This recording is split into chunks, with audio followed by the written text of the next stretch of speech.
नमस्कार, debate central में एक बार फिर आप सभी का स्वागत है। मैं हूं संजय उपाध्याय। जैसा कि हम लगातार चुनावी चर्चा कर रहे हैं, बातचीत कर रहे हैं, दो राज्यों के जो चुनाव हुए हैं उनके जो नतीजे आ रहे हैं, मानकर चलिए अब जो नतीजे आ रहे हैं वो धीरे धीरे परिणाम में परिवर्तित हो रहे हैं। मतलब ये अंतिम एक प्रकार का परिणाम मिलता जा रहा है धीरे धीरे, लेकिन फिर भी अभी भी कुछ सीटों पर बहुत ही नज़दीकी कॉन्टेस्ट चल रहा है, प्रतिस्पर्धा जारी है। लेकिन एक तरीके की तस्वीर तो बन चुकी है, एक कहा जा सकता है कि दृश्य तैयार हो चुका है कि किन राज्यों में क्या होने जा रहा है, कौन सा दल किस पार्टी के साथ सरकार बनाने जा रहा है, यहाँ पर कौन सा दल जो है अपने दम पर सरकार बनाने जा रहा है। तो ये तमाम विषय हैं। इन सभी विषयों पर आप सभी जो मेहमान मेरे साथ जुड़े हुए हैं, अतिथि हैं, उनके साथ मैं चर्चा करूँगा। पहले उन सभी का आपसे परिचय करवा दूँ। वाशु शर्मा जी हैं, प्रवक्ता हैं भारतीय जनता पार्टी के। वाशु जी, आपका स्वागत है। आशीष यादव हैं, प्रवक्ता हैं कांग्रेस के। आशीष जी, आपका स्वागत है। मनीष बोरा हैं, वरिष्ठ पत्रकार हैं। मनीष जी, आपका स्वागत है। और साथ ही साथ हमारे साथ यहाँ स्टूडियो से जुड़े हुए हैं विजय झा जी, आप नेता हैं, आपका भी बहुत बहुत स्वागत है। चर्चा आपसे ही कर लूँ वासु जी। चुनाव परिणाम आए हैं, हरियाणा में आप तीसरी बार सरकार बनाने जा रहे हैं। सुबह तो ऐसा लग रहा था सर कि क्लीन स्वीप हो रहा है, आप क्लीन स्वीप की ओर थे जब शुरुआती रुझान आ रहे थे। कांग्रेस पहुंच चुकी थी लगभग 65-67 तक, आप 17 तक सिमटते दिख रहे थे। धीरे धीरे समय बढ़ता है, सूरज का तेज बढ़ता है, मध्याह्न काल होते होते होते लगता है कि आप सत्ता के करीब पहुंच गए हैं। और अब स्थिति है स्पष्ट नज़र आती है कि आप सत्ता तक पहुंच चुके हैं। जो अभी तक के रुझान है, क्या लगता है कौन सी रणनीति काम कर गई आपकी? वो जाट विरोधी वोट वाली जो बात थी, उन पर आपने बड़ा दांव खेला था, वो एक विषय था। दूसरा विषय, अब तो देखिए अब तो जीत चुके हैं, इसलिए अब थोड़ा सा एक पूरी ईमानदारी से जवाब दीजिएगा, क्या आपको ये विश्वास था आप जीतने जा रहे हैं तीसरी बार? वासु जी। देखिए संजय जी, निश्चित तौर पे सबसे पहले तो आपके दर्शक, आपको और जितने पहली सारी बैठे सभी को नमस्कार करता हूं मैं। और जहां तक हरियाणा और जम्मू कश्मीर चुनाव की बात है, निश्चित रूप से भारतीय जनता पार्टी हमेशा चुनाव में तैयार रहती है। हमारे सारे बड़े नेता से लेकर छोटे कार्यकर्ता ग्राउंड पे काम करते हैं। ऐसे हम हवा चुनाव नहीं करते संजय जी। जहां पर हमारी मजबूत स्थिति भी होती है, वहां पर भी आपने देखा होगा हमारे वर्कर डट के काम करते हैं। हमारे कार्यकर्ता, चाहे नेता हो चाहे कार्यकर्ता हो, हर जगह वहां पर भाई देखिए धर्मेंद्र प्रधान जी लगातार उस प्रभावी थे, लगातार वो वहां पर दौरा कर रहे थे। अमित शाह जी की, माननीय नरेंद्र मोदी जी का चेहरा और नायब सिंह सैनी जी का जो वहां पर चेहरा था, निश्चित रूप से जनता ने देखा पिछले 10 साल में तो हरियाणा में विकास हुआ। इसके पहले की हुड्डा सरकार में किस प्रकार से भ्रष्टाचार होता था, जब से मनोहर लाल खट्टर जी की सरकार, उसके बाद नायब सिंह सैनी की सरकार, भारतीय जनता पार्टी ने भ्रष्टाचार में जीरो टॉलरेंस पे काम करके दिखाया। तो कहीं ना कहीं हरियाणा की जनता को लगने लग गया कि ये सरकार हरियाणा को आगे ले जा सकती है। तभी तो संजय जी ऐसा कभी नहीं हुआ कि तीसरी बार लगातार पूर्ण बहुमत के साथ की सरकार बनी हो। तो ये निश्चित रूप से हरियाणा की जनता का आशीर्वाद है भारतीय जनता पार्टी के प्रति। आशीर्वाद तो है वासु जी, ये भरोसा था क्या, विश्वास था कि तीसरी बार आ जाएंगे, वो भी इस तरीके से? मतलब अभी तक की सबसे बड़ी विक्ट्री है ये। बिल्कुल बिल्कुल संजय जी, आप कह रहे हैं, हमारा भी एनालिसिस था कि हम सरकार बनाएंगे, लेकिन आज जो जनता का आशीर्वाद है इस प्रकार से मिलेगा ये उम्मीद नहीं थी। लेकिन सरकार के आसपास रहेंगे ये उम्मीद थी हमारी, निश्चित तौर जी। मनीष, आशीष जी, आप एक बात बताइएगा, इस बार तीसरी बार, हम तो सारे एग्जिट पोल देख रहे थे सर। एग्जिट पोल पे तो ये दिखाया जा रहा था कि सारी एजेंसियाज में, करीब 13 एजेंसीज की लिस्ट रखा हूँ, सभी में बताया जा रहा था कि आप तो सीधे निकल रहे हैं, आप तो 50 तक 51 तक बड़ी आसानी तक पहुंच रहे हैं। क्या हो गया सर ऐसा? क्या वो लहर नहीं भांप पाई कांग्रेस, अंडर करंट जिसे कहते हैं? देखिए, चाहे अब अंडर करंट कह लें या फिर जाति का कार्ड जो है भारतीय जनता पार्टी की तरफ से चल गया ये कह लें, या इस बार जनता ने जो है जनता को मिसलीड करने में भी भारतीय जनता पार्टी कामयाब हो गई ये कह लें, कुछ भी कह लें, जो नतीजे हैं वो सबके सामने हैं। और लोकतंत्र में जो परिणाम होता है, जनता का जनादेश होता है, उसका सम्मान सबको करना होता है। और कई सारी बातें जो है जिस तरीके से चुनाव की काउंटिंग की स्पीड रही, अब जब भी हम ये बात करते हैं इलेक्शन कमीशन या प्रशासन को बीच में लाते हैं, तो भारतीय जनता पार्टी के जो नेता है, प्रवक्ता है, वो कहते हैं तेलंगाना में तो आपने नहीं बोला, आपने यहाँ तो नहीं बोला। देखिए बात ऐसी है कि जो फैक्ट है वो है, और सामने ये है कि मैं इलेक्शन कमीशन की वेबसाइट खोलकर बैठा हूं जी, आप खोलकर देख लीजिए। ये देखिए मेरे पास है। अभी भी हरियाणा में महज 27 और 22 5 सीटों का फर्क बताया जा रहा है। जो जीती हुई सीटें हैं, भारतीय जनता पार्टी 27 सीट जीत चुकी है और कांग्रेस पार्टी 22 सीट जीत चुकी है। बाकी जो है ट्रेंडिंग चल रहा है, जो वेबसाइट पर अपलोड हो चुका है। इसके अलावा वही 90 सीटों की जम्मू कश्मीर, जहां पे 90 में से 87 सीटों के नतीजे आ गए हैं, और हम देखते हैं कि वही 90 सीटों का हरियाणा, जहां पे अभी भी जो है लगभग आधे से अधिक सीटों के मतलब लगभग 40% नतीजे अभी तक आए नहीं है, बल्कि जम्मू कश्मीर में सुदृढ़ इलाका है। कई ऐसे क्षेत्र हैं जहां दुर्गम क्षेत्र है, जहां काउंटिंग जो है मुश्किल हो सकती है, पर फिर भी भारतीय जनता पार्टी को अगर वो आने वाले समय पर सरकार बनाते हैं तो बधाई के वो पात्र होंगे। कांग्रेस पार्टी मजबूती से विपक्ष का अपना कर्तव्य और धर्म निभाएगी। और इस चुनाव में ये सच्चाई है कि भारतीय जनता पार्टी के नेताओं को रैली करने गांव में घुसने नहीं दिया जा रहा था, और इनके बड़े बड़े नेता जिनको ग्राउंड पे होना चाहिए था, वो होटलों के कॉन्फ्रेंस हॉल में बैठकर अपने चुनाव प्रचार कर रहे थे। ये भी सच्चाई थी कि नरेंद्र मोदी जी ने सिर्फ 3 से 4 रैलियां करी, और ये भी सच्चाई थी कि वहां का एक भी भारतीय जनता पार्टी का कार्यकर्ता इस बात का दावा नहीं कर सकता था कि वो सरकार रिपीट कर रहे हैं। मगर उसके बावजूद अगर लोकतंत्र में जनादेश उनके पक्ष में जाता है तो हम इसका सम्मान करेंगे। मैं यही सवाल आपसे कर रहा हूं वासु जी, फिर मैं जाऊंगा झा जी के पास। लेकिन पिछले जब चर्चा में बैठा हुआ था, पिछले डिबेट में, तो यही बात सामने आई थी कि आप लोगों को तो भारतीय जनता पार्टी को तो भीतर घुसने नहीं दिया जा रहा है, वहाँ पर युवा नाराज हैं, महिलाएं नाराज हैं, मतलब तरह तरह की बातें थी। मतलब कुल मिलाकर एक दृश्य ऐसा था कि सभी आपसे नाराज चल रहे हैं। तो वोट कितने दे दिया सर, किसने दिया वोट? सर देखिए संजय जी, कांग्रेस वाले विपक्ष में उनका काम है बोलना कि आपसे किसान नाराज है, आपसे युवा नाराज है, आपसे खिलाड़ी नाराज है। आज हरियाणा की जनता ने सब बता दिया कि कौन किससे नाराज है। ये बताने की जरूरत नहीं है संजय जी, वो तो वोटों के माध्यम से दिख रहा है भारतीय जनता पार्टी को आशीर्वाद।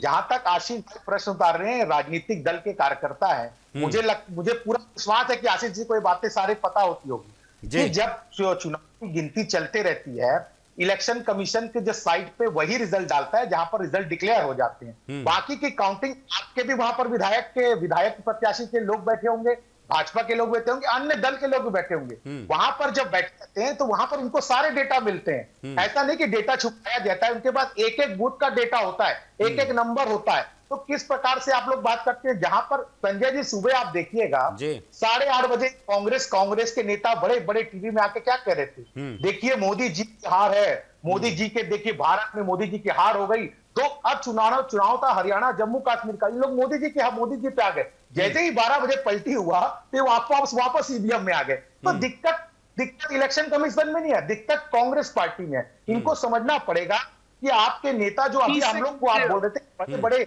बड़े नेता घर पे बैठ के और 1-2 चुनाव 2-3-4 चुनाव प्रचार करके अगर जीत जाएंगे सोचते हैं, और जो जलेबी का खेल राहुल गांधी जी ने खेला था ना, वो जलेबी हरियाणा की जनता ने राहुल गांधी जी को खिला दिया है। जलेबी फैक्ट्री में नहीं बनती, मान्यवर जलेबी हलवाई बनाता है और मेहनत करके बनाता है। ये राहुल गांधी जी को ठीक है वासु जी, मैं थोड़ा सा समझ लेता हूँ। विजय जी आप भी हमारे साथ बैठे हुए हैं, आम आदमी पार्टी के नेता हैं। विजय जी, इस बार भी निराशा, मैं पिछली बार बात कर रहा था जब पिछली बार असेंबली इलेक्शन थे, आप वहाँ पर थे, आपने दावा किया था कि हमारी विचारधारा जो है दोनों पार्टियों से अलग है, हम कुछ अलग करने जा रहे हैं। फिर जब उस वक्त निराशा हाथ लगी थी, आपने कहा था कि शायद हम अपनी बात जनता को समझा नहीं पाए या जनता हमारी बात समझ नहीं पाई।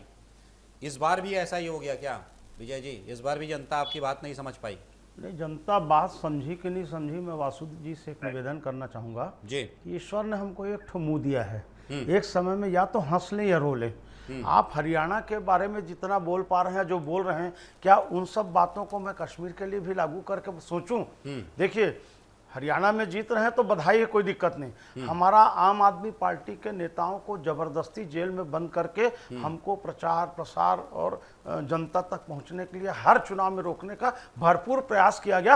अंततोगत्वा न्यायपालिका ने जमानत दिया और सुप्रीम कोर्ट को पुनः कहना पड़ा कि सीबीआई जो है पिंजरे में बंद एक तोता है। हमारा तर्क यह है कि हम संघर्ष कर रहे हैं, जनता के बीच में जाएंगे। कल हमारे केजरीवाल जी ने कहा कि हमारी 2 राज्य में सरकारें हैं, हमने 2 राज्य में फ्री में बिजली दिया है। मैं मोदी जी से निवेदन करता हूं, भारतीय जनता पार्टी की 22 राज्य में सरकार है, वो फ्री में बिजली दें, तो अगले चुनाव में मैं मोदी जी का प्रचार करूंगा। ये दिलेरी के साथ कह रहे हैं। इसके पहले उन्होंने दिल्ली के चुनाव में कहा था, कोई भारत का नेता नहीं बोलता कि मैं काम किया हूं तब मुझको वोट देना, यदि मैं काम नहीं किया हूं तो मुझको वोट नहीं देना। आज उन्होंने कहा मैं ईमानदार हूं तो मुझको वोट देना। तो वही तो पूछ रहा हूं मुझे जी कि फिर वोट क्यों नहीं दिया? नहीं, वोट इसलिए नहीं दिया कि हमको समय नहीं मिला, हमको साधन नहीं मिला। और ये पहले से ही भाई, कांग्रेस पहले से, भाजपा पहले से वहां सत्ता में थी, उसके पहले कांग्रेस सत्ता में रही है। भाई आप ये सोचिए ना, जो पूरे देश स्तर पर, हमारे नरेंद्र मोदी को मैं सम्मान करता हूं कि देश क्या विश्व स्तर पर उनका परचम फहर रहा है, लेकिन देश स्तर पर यदि बात करें, 2 एजेंडे की बात करें, राम जन्मभूमि और राम मंदिर की बात करें तो आप वहां हार गए। 370 की बात करें तो जम्मू कश्मीर में हार गए। देश स्तर पर, विश्व स्तर पर जो आपके एजेंडा है, क्या उसको जनता स्वीकार नहीं कर रही? इस बात को भी तो चिंता करना पड़ेगा ना। आम आदमी पार्टी धीरे धीरे आगे बढ़ रही है और अपने नीति और सिद्धांत में आज भी अटक है। हमारा उद्देश्य सरकार बनाना, हमारा उद्देश्य मुख्यमंत्री बनना होता तो आज हमारे केजरीवाल जी मुख्यमंत्री का पद नहीं छोड़ते। उन्होंने मुख्यमंत्री का पद छोड़ा है और ये बोला है अभी भी दिल्ली में चुनाव होगा, यदि जीतेंगे तो वो मुख्यमंत्री बनेंगे, जनता उनको ईमानदार साबित करेगी। वो अदालत के बाद अब जनता की अदालत में जा रहे हैं। ठीक है, लेकिन कोर्ट ने कहा था कि आप मुख्यमंत्री के रूप में कोई काम नहीं कर सकते, आप मंत्रालय मुख्यमंत्री के रूप में नहीं जा सकते, किसी फाइल पर हस्ताक्षर, तो एक व्यवस्था होती है विजय जी, तो उसका रास्ता उन्होंने विकल्प खोजा था। मनीष बोरा जी हैं हमारे साथ। मनीष जी, मैं अभी बात कर रहा था, मनीष जी सुन पा रहे हैं आप? अभी मैं बात कर रहा था, मैं खासकर हरियाणा की बात कर रहा था, तो उसमें एक बात सामने आई थी उस वक्त जब मैं भारतीय जनता पार्टी, कांग्रेस और आम आदमी पार्टी के जो प्रवक्ता थे उनसे बात कर रहा था, तो उस वक्त एक बात सामने आई थी। इसे हरियाणा में कांग्रेस की रणनीतिक चूक बताया गया। रणनीतिक चूक ये कि जब इलेक्शन डिक्लेयर हुए थे, उसके बाद जब बातें धीरे धीरे आगे बढ़ रही थी, तब गठबंधन की एक बात हो रही थी कि कांग्रेस और आम आदमी पार्टी गठबंधन कर चुनाव लड़ेंगे, लेकिन बिल्कुल सीट डिक्लेयर होने के थोड़ा पहले ही वो गठबंधन नहीं हो पाता है और दोनों दल अकेले चुनाव लड़ते हैं। तो ये कहा जा रहा है कि कांग्रेस की रणनीतिक चूक थी। अगर दोनों दल साथ आ जाते, चुनाव लड़ते, तब परिणाम कुछ और होता। क्योंकि जो परिणाम हम देख रहे हैं, अलग अलग पार्टियों का जो विश्लेषण कर रहे हैं, तो ये बात कही है, और ये बात किसी और ने नहीं, आम आदमी पार्टी के प्रवक्ता ने कही है। आप इससे सहमत होते हैं मनीष जी? देखिए, जिस प्रकार से वहां पर परिणाम आ रहे हैं और जो रुझान दिख रहे हैं, उसके हिसाब से तो सीधे तौर पे एक चीज ये दिख रहा है कि जनता ने भारतीय जनता पार्टी को वहां पर फिर से सरकार बनाने का मौका दिया है। अब रही बात गठबंधन करके, और ये तो देखिए कांग्रेस की जो स्थिति पूरे देश के अंदर में वर्तमान में है, उसमें यह है कि कांग्रेस जहां पर अपने दम पर चल रही है, देखिए यहाँ पर भी वो इंडिविजुअल चुनाव लड़ी है, उनकी सीटें अच्छी खासी आई है। यदि आम आदमी के साथ में गठबंधन होता तो वो वोटों का ध्रुवीकरण जो हुआ है वो शायद थोड़ा सा चेंज होता, लेकिन चुनाव में होता है 1%, 1.5%, 2% के वोटों का यदि पोलराइजेशन हो जाता है तो उसमें ही बहुत सारे परिवर्तन हो जाते हैं। तो एक संभावना बन सकती थी, कांग्रेस की रणनीतिक चूक इसको कहा जा सकता है। लेकिन इसमें एक चीज ये भी है कि कांग्रेस जी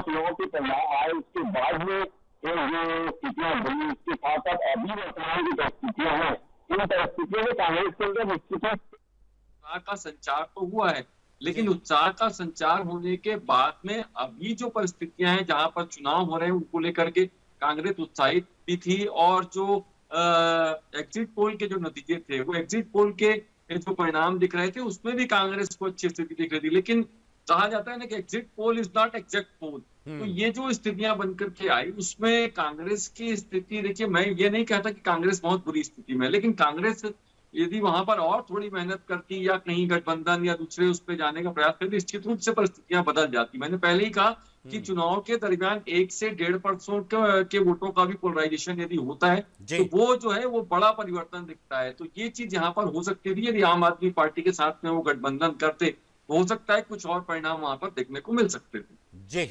और ये एक बात बताइएगा बासु जी, एक जो बातें हो रही थी, चर्चा हो रही थी, जम्मू कश्मीर की बात हो रही थी। जम्मू कश्मीर में ये माना जाता, हालांकि देखिए भौगोलिक रूप से थोड़ा सा अलग है, जम्मू का हिस्सा अलग है, जहां पर कि आपने प्रभावी अपनी उपस्थिति दर्ज कराई है। फिर से कश्मीर में जो मैं बात कर रहा था, कश्मीर का जो हिस्सा होता है वो थोड़ा सा अलग परिणाम लेकर आता है आपके लिए। इस बार आपने जो प्रदर्शन वहाँ किया उससे आप संतुष्ट हैं, या फिर इस बार लग रहा था कि इस बार सरकार आप बना लेंगे, कहीं कुछ रह गया? जी निश्चित रूप से संजय जी, देखिए जिस प्रकार से धारा 370 हटाने का काम भारतीय जनता पार्टी ने किया, भारतीय जनता पार्टी के एजेंडे में शुरू से था कि हम एक देश दो प्रधान दो निशान नहीं चलने देंगे। अगर किसी ने मजबूती से उसको हटाया तो वो नरेंद्र मोदी जी की सरकार ने हटाया है। और निश्चित रूप से ठीक है, अगर जनता वहां की जनता पीडीपी और नेशनल कॉन्फ्रेंस और कांग्रेस का सपोर्ट किए है तो निश्चित रूप से बधाई की बात है। हम ये नहीं कहते कि हम हार गए तो ईवीएम खराब है, जनता ने सोचा होगा, लेकिन जम्मू क्षेत्र की जनता ने भारतीय जनता पार्टी को आशीर्वाद दिया है, हमको विपक्ष की भूमिका दी, हम विपक्ष की भूमिका अच्छे से निभाएंगे वहां पर। हम ये कहते हैं जनता ने जिसको आशीर्वाद दिया है वो सरकार चलाएगा, लेकिन इस प्रकार की बातें नहीं होनी चाहिए संजय जी। लोकतंत्र की बातें तो कांग्रेस पार्टी और आम आदमी पार्टी हमेशा करती है, लेकिन लोकतंत्र में ये जनता, ये जनार्दन है जो वोट के जरिए आपको सत्ता पे ले जाती है, तो उस बात का विरोध क्यों आप लोग उतर जाते हैं कि भाई ईवीएम खराब है, इलेक्शन कमीशन खराब है, आज ये न्यायपालिका खराब है। जब आपके खिलाफ फैसला नहीं आता, आपके खिलाफ फैसला आ जाता है तो ठीक हो जाता है, नहीं आता गलत हो जाता है। तो इस चीज से बचना चाहिए सर। जी मनीष जी कुछ कहना चाह रहे हैं? जी मैं वासु जी से ये कहना चाह रहा हूँ कि या तो भारतीय जनता पार्टी के प्रवक्ता रटे रटाए भाषण देने में विश्वास रखते हैं या बात सुनना भी चाहते हैं, जानना चाहते हैं। इन्होंने मेरे से थोड़ी देर पहले कहा कि काउंटिंग के प्रोसेस को मैं भली भांति जानता हूंगा, वहां अपडेशन होता रहता है, यहाँ अपडेट नहीं होता है। तो क्या इलेक्शन कमीशन ऑफ इंडिया दो अलग अलग राज्यों के लिए दो अलग अलग पॉलिसीज चला रहा है क्या, कि एक जगह अपडेशन हो चुका है 88 सीटों का और एक जगह 60 सीटों का अपडेशन नहीं हो पाया है, 50 सीटों का अपडेशन नहीं हो पाया 90 में से। दूसरी बात, मेरी बात कितने आ जाता है उसमें, नई बात क्या है? मेरी बात कंप्लीट होने दीजिए। अगर एक जगह इलेक्शन कमीशन ऑफ इंडिया का अपडेशन और काउंटिंग प्रोसेस फास्ट है तो है, एक जगह स्लो चल रही है तो स्लो चल रही है, इसे मानिए ना। इस पे आपको कोई आरोप नहीं लगा रहा है और कोई लोकतंत्र को चैलेंज नहीं कर रहा है। दूसरी बात, नहीं आशीष जी एक बात क्लियर कर दीजिए, ये अगर स्लो है ठीक है, आप जो कह रहे हैं सही तरीका अपनाती या तानाशाह नहीं करती। आप कंटिन्यू करिएगा। एक बात बताइए, ये फास्ट और स्लो होने से ही परिणाम पर असर पड़ा क्या? कि नहीं बिल्कुल नहीं, फास्ट और स्लो होने से परिणाम पर असर नहीं पड़ता है। लेकिन आपको मैं बताता हूँ, काउंटिंग में कम से कम 3 से 4 बार बैठ चुका हूँ। जो वहां का कार्यकर्ता होता है उसका मनोबल टूटता है, और जहां पे छोटे अंतर होते हैं, 200 से 500 के अंतर होते हैं, जो कि अभी हरियाणा चुनाव में साफ नजर आ रहे हैं कि काफी सीटों पर लीडिंग में 300 से और 500 के बीच का अंतर है। इन सीटों में प्रशासन के दबाव से परिणाम को बदला जाता है। ये वासु जी भी अच्छी तरह जानते होंगे कि राजनीतिक रूप से परिणाम को बदला जाता है, परिणाम को बदला जाता है निश्चित रूप से। देश के चुनाव में भरोसा नहीं है। इसी लोकसभा में इलेक्शन कमीशन ने क्यों नहीं बोल रहे थे? कैमरे में आने के बाद जो है उनको समझ में आया कि हाँ, आखिरी में उनको मानना पड़ा कि हाँ मैंने गलत किया। ये बात को किसने नकारा है कि छोटे अंतरों में प्रशासन अपनी मनमानी करता है सत्ता पक्ष के दबाव में। तो ये क्या मनीष जी थोड़ा समझाइएगा, मनीष बुरा जी थोड़ा समझाइएगा। आप पत्रकार हैं, लंबे समय से मैं भी पत्रकारिता कर रहा हूं सर, लेकिन शायद हो सकता है मुझे ये सौभाग्य ना मिला हो ऐसा दृश्य देखने का। आपने कभी ये देखा है क्या कि छोटे परिणाम जो होते हैं वो बदल दिए जाते हैं? देखिए एक चीज सीधे तौर पर समझना होगा, जो इस बात को कह रहे हैं, तो देखिए दोनों ही दल के वहां पर लोग बैठते हैं, जो भी लोग बैठते हैं वो सारे डाटा लेकर के बैठते हैं। जब पोलिंग हुई उसका डाटा क्या था, पोलिंग के बाद में काउंटिंग हो रही है उसका डाटा क्या है, और उसके बाद जब परिणाम घोषित होते हैं उसके रिजल्ट को भी कंपाइल किया जाता है। तो देखिए, मुझे नहीं लगता कि ऐसी स्थितियां बनती है कहीं पर कि परिणाम को सीधे तौर पे बदल दिया जाता है, जैसा कि कह रहे हैं वो। ये संभव नहीं है, क्योंकि कोई एक व्यक्ति इस चीज को कर दे, ये संभव नहीं। इसमें बहुत सारा पूरा एक सिस्टम लगा होता है। और अभी तो स्थिति ये है कि तब ईवीएम से काउंटिंग होती है तो सारे रिकॉर्ड्स तो आपके पास डिजिटल भी होते हैं, मैनुअल भी होते हैं, तो आप वेरीफाई कर सकते हैं। और यदि ऐसा कुछ होता है तो आपको जाके वहां पर जहां काउंटिंग चल रही है उसी जगह पर जाकर के आप प्रोटेस्ट कर सकते हैं। ऐसी स्थिति मुझे नहीं लगती कहीं जाकर के परिणाम को बदला जा सकता है या कोई अधिकारी परिणाम को बदल सकता है। जनता ने जब, देखिए, जिसके पक्ष में अभी अब कश्मीर की बात कर लें, कश्मीर में कांग्रेस को और उनको अच्छी सीटें मिल रही है, तो क्या वहां पे भी परिणाम बदल दिया गया है क्या? इस बात को समझना होगा, ऐसा नहीं होता है। एक सिस्टम काम करता है और उस सिस्टम के तहत सारी चीजें आती हैं और सारा डाटा जो है वो ब्लैक एंड व्हाइट में जनता के सामने अवेलेबल होता है। उसमें मुझे नहीं लगता कि ऐसी कोई स्थितियां बनती है या ऐसा कोई कर सकता है। जी आशीष जी, आपके पास कोई शिकायत ऐसी आई है क्या पार्टी के पास कि ऐसे परिणाम बदल दिए गए हैं? कुछ ऐसी शिकायत, या आपने इलेक्शन कमीशन से इसकी शिकायत की हो कि भाई बड़ा कम मार्जिन था, हम जीत गए थे, बदल दिया गया, ऐसा कुछ, ऐसी कोई बात? चुनाव में तो नहीं, लेकिन ऐसी शिकायतें लगातार जो है पिछले लोकसभा चुनाव में भी की गई और बिहार के पिछले विधानसभा चुनाव में भी की गई थी। और मुझे फॉर्म 17C से लेके फॉर्म 20 तक की सारी जानकारी है कि किस तरह से ये प्रोसेस होता है, किस तरह से संख्याओं का मिलान होता है, ईवीएम मशीन के नंबरों का मिलान होता है, और किस तरीके से पोस्टल बैलेट्स को गिना जाता है, और किस तरीके से पोस्टल बैलेट के वोटों को जिनसे संदिग्धता होती है उसे बाद में वैध और अवैध किया जाता है। आप इस बात को समझिए। हालांकि इस बात से आज हम भली भांति अवगत है कि जो अहमदाबाद में मेयर इलेक्शन हो रहा था उस पे पोस्टल जो बैलेट के वोट थे उसको अवैध और वैध कर रहे थे वहां के इलेक्शन कमीशन के इंचार्ज, जो कैमरे में कैद हुए और उस पूरे भारत की मीडिया ने इसको भली भांति दिखाया। ये तो मेरे ख्याल से स्थानीय निकाय के चुनाव थे, कुछ ये स्थानीय निकाय के चुनाव थे, चंडीगढ़ की बात, स्थानीय निकाय के चुनाव थे, वोटिंग हुई थी ना सर उसमें भी। जी अच्छा, ईवीएम से ही वोटिंग हुई थी, वो पोस्टल बैलेट को गिन रहे थे जो। जी मैं आता हूँ आपका, वासु जी आता हूँ। कुछ बताना चाह रहे हैं कि आप सर्वज्ञानी हैं और आपको ये लगता है कि भारतीय जनता पार्टी के लिए इलेक्शन कमीशन बहुत ज्यादा सपोर्टिव नहीं है, तो इस बात का उत्तर दें कि जम्मू कश्मीर में इतनी जल्दी काउंटिंग क्यों हो गई और हरियाणा में इतनी देर तक क्यों हो रही है? क्या आपकी बातचीत हुई है क्या अधिकारियों से? बता दीजिए वासु जी, बात हुई है, मतलब ये देरी जल्दी क्यों, बता दीजिए, फिर मैं मनीष जी से कुछ पूछूंगा। जी संजय जी, ये बात को आशीष जी को तो इलेक्शन कमीशन से पूछना पड़ेगा कि काउंटिंग किस प्रकार से हो रही है।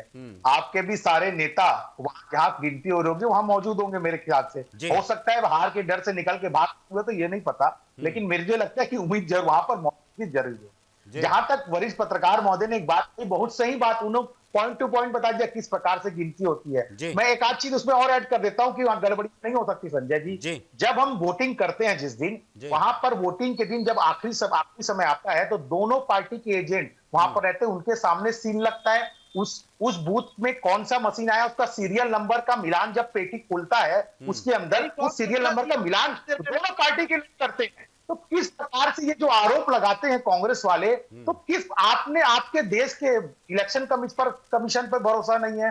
आप हमेशा झूठे आरोप लगाते हैं और जितने भी आरोप कांग्रेस पार्टी ने दर्ज कराए वो सारे झूठे निकले हैं, एक भी आरोप सही नहीं निकले। जीत हमेशा कहते हैं कि वहां कमी हो गई, वहां गिनती कम हो गया, वहां प्रशासन ने ऐसा कर दिया, यहां प्रशासन ने ऐसे कर दिया। अरे आप जनता के निर्णय को स्वीकारिए और आगे बढ़िए, जनता के लिए काम कीजिए। जनता के लिए काम करेंगे तब जनता आपको वोट करेगी, केवल बयानबाजी से वोट नहीं मिलता भैया। जी मनीष जी कुछ कहना चाह रहे थे? जी मैं ये कहना चाह रहा था, जिस बात को वो कह रहे हैं कि ये हो सकता है, देखिए जब भी, जो मैं जहां तक जानता हूँ, पोस्टल बैलेट की काउंटिंग सबसे पहले होती है, उसके बाद में जो है बाकी काउंटिंग चालू होती है। तो पोस्टल बैलेट की काउंटिंग तो पहले ही हो जाती है, तो पोस्टल बैलेट के रिजल्ट तो पहले ही आ जाते हैं, तो वो आखिरी में जो है वो परिणाम को कैसे प्रभावित कर सकते हैं? पोस्टल बैलेट में यदि कोई ऑब्जेक्शन लगना है या उसमें कोई निराकरण होना है तो उसी समय हो जाता है जब काउंटिंग होती है, और सबसे पहले काउंटिंग पोस्टल बैलेट की ही होती है। तो वो तो सबसे पहले आ जाता है। वो किस तरह से निर्णय को प्रभावित कर सकता है? क्या अचानक से पोस्टल बैलेट जो है वो कैंसिल कर दिए जाते हैं या रद्द कर दिए जाते हैं? यदि आप पूरा काउंटिंग होने के बाद पोस्टल बैलेट को फिर से काउंट थोड़ी करेंगे। एक बार आपने जो काउंट कर दिया वो काउंटिंग ही तो रहेगी ना पोस्टल बैलेट की। पोस्टल बैलेट से कैसे गड़बड़ हो सकती है भाई? परिणाम में देखिए, जिसकी काउंटिंग पहले हो गई, जिन चीजों का पहले निराकरण हो गया, उसके बाद ही होता है। और दूसरी चीज ये है कि जो काउंटिंग होती है उसका जो प्रोसेस है, जैसे एक राउंड काउंटिंग हो रही है, तो उस राउंड में जो काउंटिंग हो गई, उस टेबल में जो बैठा हुआ व्यक्ति है वो अपने टेबल में जो काउंटिंग हुई है उसका पूरा डाटा बनता है। वो डाटा शीट को लेकर के एआरओ के पास जाता है, एआरओ जो है वहां पर वेरीफाई करता है, एआरओ के बाद फिर आरओ के पास जाता है, फिर वहां पर जाकर के वेरीफाई होता है, उसके बाद पूरा डाटा कंपाइल होता है, उसके बाद एक राउंड का रिजल्ट घोषित किया जाता है। तो हर राउंड में ये चीजें होती है, 8 राउंड 9 राउंड जितने राउंड की काउंटिंग होती है हर बार होता है। यदि कहीं कुछ होगा तो उसी राउंड में उसी टेबल पर बैठा हुआ व्यक्ति ऑब्जेक्शन कर सकता है कि यहाँ पर गलती हुई है। अब जाकर के जब काउंटिंग फाइनल रिजल्ट आती है उसके बाद आप कहेंगे कि पोस्टल बैलेट के माध्यम से परिणाम बदल गए, तो मैं इस बात को नहीं मानता कि ऐसी स्थितियां हो सकती है। ठीक है, मैं आपके पास अपना जवाब तैयार रखिएगा। आशीष जी, आपके पास आ रहा हूं मैं। पहले विजय जी से एक बात कर लूं, वही सवाल आपका। विजय जी, अभी मेरे साथ आम आदमी पार्टी के आपके ही प्रवक्ता साथी बैठे हुए थे, थोड़ी देर पहले बातें चल रही थी। जो बात मैंने मनीष जी से पूछी, क्या आप भी इससे सहमत होते हैं? वो कह रहे थे, आपके ही प्रवक्ता साथी कह रहे थे कि हमारी जो दशा दुर्दशा, वैसा ही कुछ कहना चाह रहे थे, जो हुई है हरियाणा में, इसकी वजह यह रही है कि गठबंधन को अंतिम समय में होने से रोक दिया गया। अगर गठबंधन होता तब हम दोनों सत्ता में होते साथ में, हम दोनों मतलब आम आदमी पार्टी और कांग्रेस, वो ऐसा कह रहे थे। आपको भी लगता है कि अच्छा, उन्होंने सीधे सीधे एक शब्द का इस्तेमाल तो नहीं कहूँगा, लेकिन उसका भावार्थ यही था कि बड़ा विश्वासघात किया कांग्रेस ने। विजय जी, नहीं, देखिए, जो परिणाम आ रहे हैं उससे स्पष्ट तो हो रहा है कि भाई गठबंधन यदि होती तो परिस्थिति अलग होते। हमने मैंने आम आदमी पार्टी ने महसूस किया कि इंडिया गठबंधन में जाने से दिल्ली में कुछ क्षति हुई। हो सकता था कि यदि अकेले चुनाव लड़ते तो परिस्थिति अलग रहती थी। इसलिए केजरीवाल जी ने बाद में कहा कि ये जो गठबंधन बना था केवल लोकसभा चुनाव के लिए बना था, इसके बाद हम कोई गठबंधन में अभी नहीं है। लेकिन ये कोई अस्थायी रेमेडी नहीं है। यदि चाहे तो गठबंधन हो सकता था, और गठबंधन करते तो परिस्थितियां अलग होती हैं। गठबंधन में एक व्यवहारिक प्रक्रिया ये आता है कि हर आदमी सोचता है मैं ज़्यादा ताकतवर हूँ, मैं ज़्यादा सीट पर लड़ूंगा, मैं करूँगा। जैसे महाराष्ट्र वगैरह में हुआ, जैसे ईवीएम मशीन और गड़बड़ी की बात मैं आपको बता दूं, चंडीगढ़ में महापौर के चुनाव में जो अभी चर्चा हो रही थी, चुनाव अधिकारी ने बैलेट पेपर में कैंसिल करके पेन से लिख दिया, और वो इतना अंजाम था कि उसको मालूम नहीं, सामने में सीसी कैमरा है। अंततोगत्वा आम आदमी पार्टी का महापौर बना। कहां से बना? सुप्रीम कोर्ट के आदेश से बना। आपको याद दिला दूं, दिल्ली में हमारी बहुमत थी महापौर के चुनाव में, उसके बाद भी भारतीय जनता पार्टी दबाव डाल के नहीं बनने दे रहे थे। लड़ाई झगड़ा झंझट हुआ था, कुर्सियां पटकी गई थी। लोकतंत्र की हत्या, संविधान की हत्या के लिए भारतीय जनता पार्टी मौका तो ढूंढते रहती है, करते रहती है। अभी जो बात हुई पोस्टल बैलेट पेपर की, पोस्टल बैलेट पेपर मैनुअल में होता है। अभी छत्तीसगढ़ में विधानसभा का चुनाव हुआ, कई पोस्टल बैलेट पेपर को रिजेक्ट कर दिया गया। अब आप चिल्लाते रहो ना, ठीक है, आप बैठे हो, चुनाव अधिकारी जो करेगा वही फाइनल होगा। चुनाव अधिकारी सत्तारूढ़ सरकार के पक्ष में बात करता है, उसको नौकरी करना है, मलाईदार सीट में रहना है। तो कुल मिलाकर के जहां जहां 20, 25, 50, 100, 150 के अंतर से यदि कोई कैंडिडेट हारता है तो पोस्टल बैलेट पेपर में जो गड़बड़ी हुई, निश्चित रूप से चुनाव को पहले हो जाता है काउंटिंग, लेकिन प्रभावित तो करता है। मतलब आप ये कह रहे हैं कि ऐसा होता है, आप बता रहे हैं। मनीष जी कुछ कह रहे हैं? जी, मैं ये कहना चाहूंगा झा साहब से कि आपको पहले से पता रहता है क्या कलेक्टर को, या जो आरओ वहां पर बैठा रहता है, रिटर्निंग ऑफिसर जो होता है, उसको क्या ये पहले से पता होता है कि परिणाम ये आएंगे, मैं इतने वोट यहाँ पर कैंसिल कर दूं तो वो परिणाम जो है बदल जाएंगे? मुझे नहीं लगता ऐसा कुछ होता होगा झा साहब। आप जो बात बोल रहे हैं, ठीक है, आप विपक्ष में हैं, आपका काम है सवाल उठाना, लेकिन आप भी इस बात को जानते हैं, एक सरकारी अधिकारी भी रहे हैं, चुनाव का मुख्य हिस्सा भी रहे हैं, आपने खुद ने भी चुनाव लड़ा है। मुझे लगता है ये बात जो है वो तार्किक आधार पर कतई सही नहीं है कि चुनाव पोस्टल बैलेट को जो पहले से रिजेक्ट कर दिए वो चुनाव में प्रभावित कर दिए। किसी को पता ये थोड़ी होता है कि ये परिणाम ये आएगा, इसमें 150 वोट से, इसी सीट में 150 वोट से हारने वाले हैं, इसलिए मैं 150 पोस्टल बैलेट पेपर कैंसिल कर दूं। ये कैसे संभव है? जी, आप मेरी तर्क ठीक से समझे नहीं, मतलब यही मनीष जी यही कह रहे हैं कि ये पता थोड़ी होता है कि ये चुनाव भविष्यवक्ता हो सकते हैं, वो अगर जो बैठे हैं पता हो उनको कि ये 150 से हमारा कहना पता होता है, 150 कैंसिल कर दो भैया, फिर ये ठीक है। ताजा खबर आपने देखी होगी, उसमें पहले खबर आ जाती है, तो हो सकता है कुछ ऐसी युक्ति हो उनके पास। हाँ जी, कुछ कहना चाह रहे हैं आशीष जी? जी मैं ये कहना चाह रहा हूं कि मैं वरिष्ठ पत्रकार जी की बात से सहमत हूं कि पता नहीं रहता है, पता ये रहता है कि दबाव किसका है और सरकार किसकी है केंद्र में। और दूसरी बात, जो जितने भी फॉर्म 17C जो होता है जिसमें नंबर लिखा जाता है वोटिंग के टाइम पे दोनों पार्टियों की एजेंट की मौजूदगी में, वही 17C को मैच किया जाता है शीट से जो काउंटिंग टेबल पर होता है। और अगर उसमें कहीं भी मिसमैच ऑफ मशीन नंबर या ईवीएम मशीन के जो नंबर मिसमैच होते हैं तो उसको रख दिया जाता है अलग। उसकी काउंटिंग तब होती है जब पर्टिकुलर उस बूथ की जो संख्या है, अगर उस बूथ में 660 वोट डले हैं और आखिर में जो जीत हार का अंतर 660 से कम या ज्यादा होगा तभी उसे वापस गिना जाएगा। और इसी प्रोसेस में आखिरी में रिकाउंटिंग भी होती है और पूरा खेल हमेशा हमेशा रिकाउंटिंग में देखा गया है परिणामों को बदलते हुए। अगर ईवीएम मशीन है, डिजिटल प्लेटफॉर्म है, तो फिर डिजिटल मशीन से रिकाउंटिंग में अंतर चेंज होना तो ये असंभव सी बात है। लेकिन हमने होते देखा है कि 2 वोट से चुनाव जीत गया और रिकाउंटिंग के बाद 3 वोट से चुनाव हार गया, ये हमने देखा है। तो इस बात को नकार देना कि ऐसा कुछ भी नहीं होता है, देखिए अगर नहीं हो रहा होता तो डिजिटल चीजों में तो कभी भी नतीजा आप लाखों बार इन्फिनिटी टाइम्स आप रिजल्ट ले आए, रिजल्ट तो सेम ही रहना चाहिए, पर हमने रिजल्ट बदलते देखा है।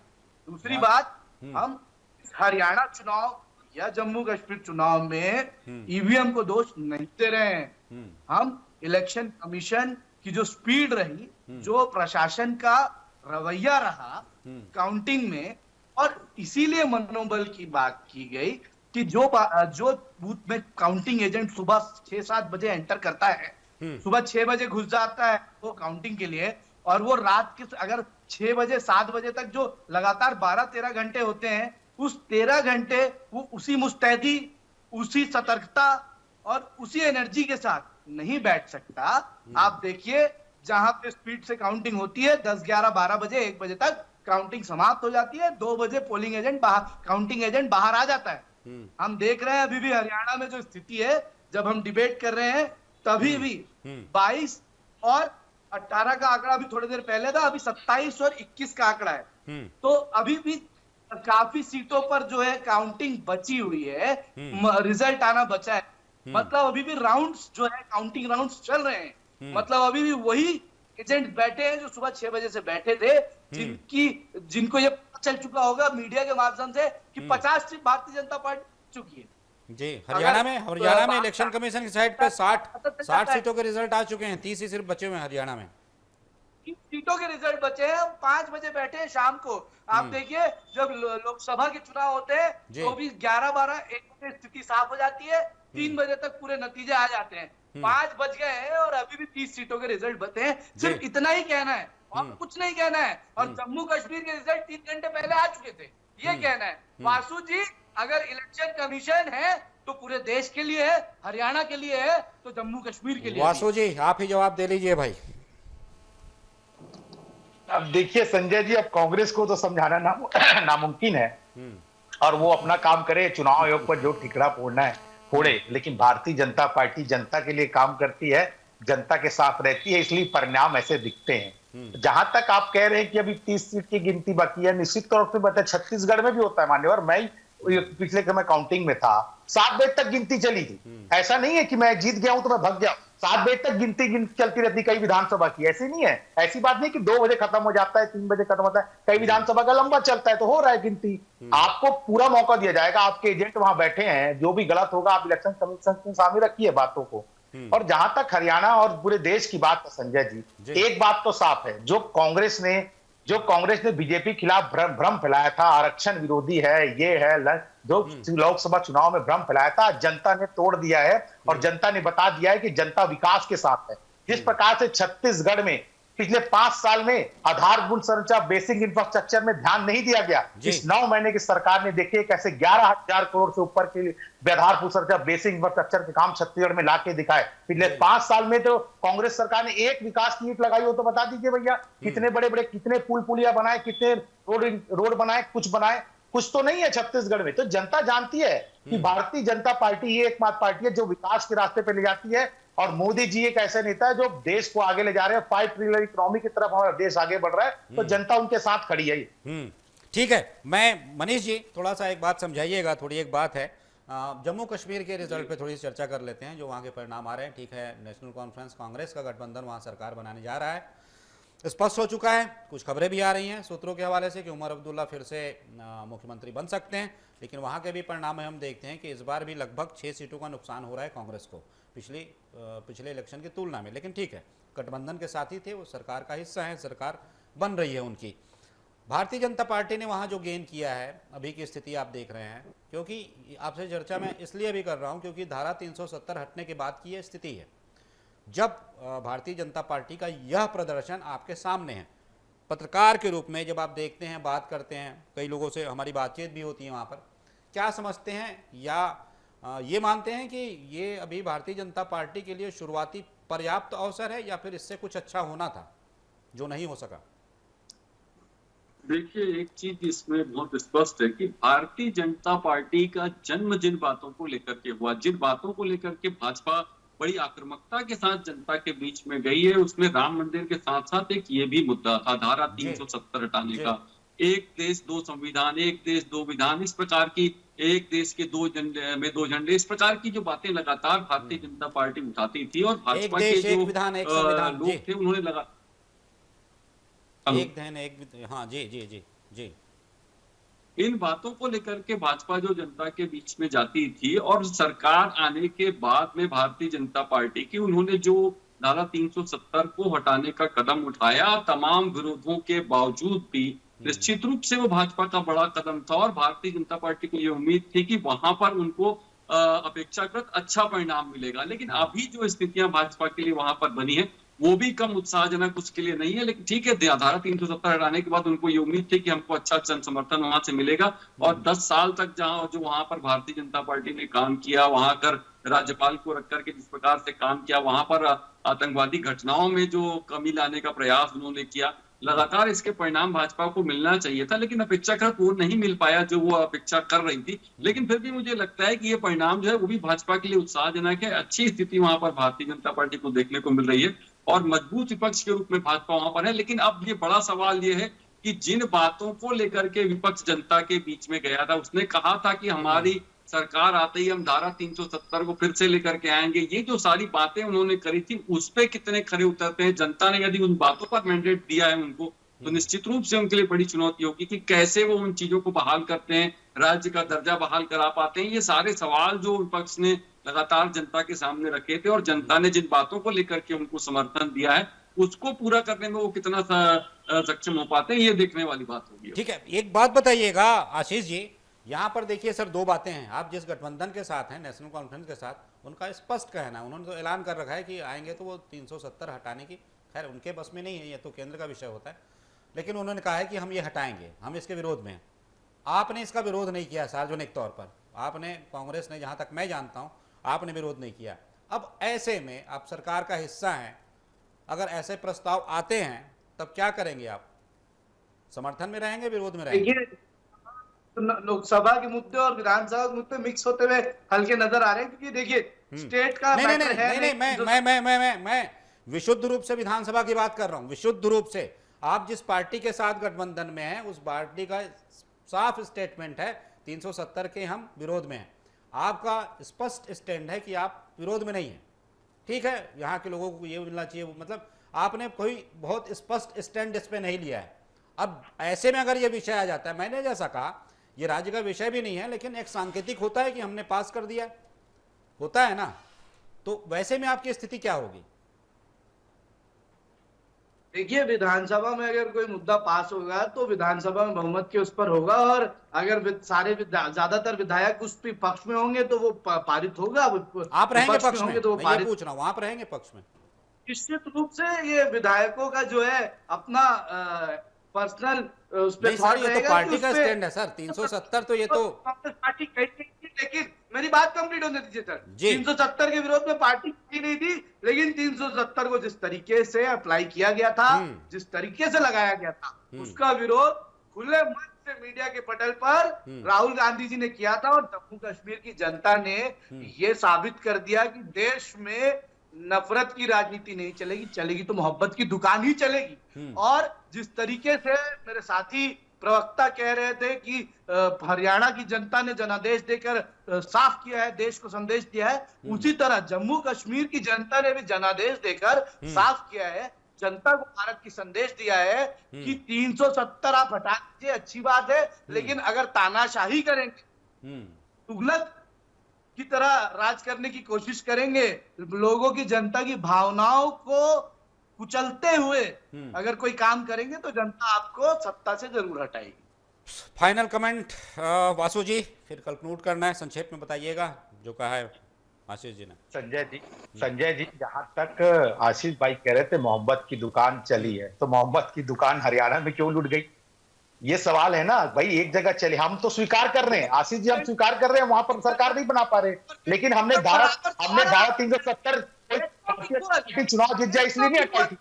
धारा 370 इसलिए कश्मीर का विकास हो सके, कश्मीर में लोग आतंकवादी से मुक्ति दिलाई जा सके कश्मीर में, इसलिए धारा 370 हटाई थी, ना कि भारतीय जनता पार्टी की सरकार बन जाए इसलिए धारा 370 हटाई थी। यही सोच में डिफरेंस है। आप राजनीति करते हैं केवल पद पाने के लिए, भारतीय जनता पार्टी राजनीति करती है देश को आगे ले जाने की।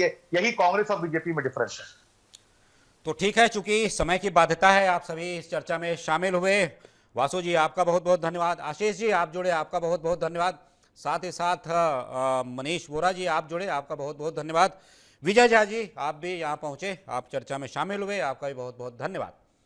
तो हम जैसी बात कर रहे हैं, लगातार 2 राज्यों के जो चुनाव हो रहे हैं उसकी हम समीक्षा कर रहे थे, अपने खास मेहमानों के साथ समझने की कोशिश कर रहे थे कि ये परिणाम क्या बताते हैं। 2 राज्यों में 2 तरह के जो परिणाम हैं वो क्या बताते हैं। एक जगह भारतीय जनता पार्टी बहुमत का आंकड़ा पार कर चुकी है और ये ऐसा लग रहा है कि भारतीय जनता पार्टी वहाँ पर सरकार बनाएगी। निश्चित रूप से ये 2 राज्यों में दिख रहा है कि भारतीय जनता पार्टी हरियाणा में और जम्मू कश्मीर में नेशनल कॉन्फ्रेंस और कांग्रेस का गठबंधन सरकार बना रहा है। अब आने वाले समय में इसकी और भी विवेचना होगी, विश्लेषण होगा, बहुत से और समीकरण खंगाले जाएंगे और देखा जाएगा कि कहाँ पर किस दल से कौन सी कमी रह गई या फिर कहाँ पर किसकी कैसी रणनीति काम कर गई। तो इस चर्चा में सिर्फ इतना ही, दीजिए आज्ञा, नमस्कार।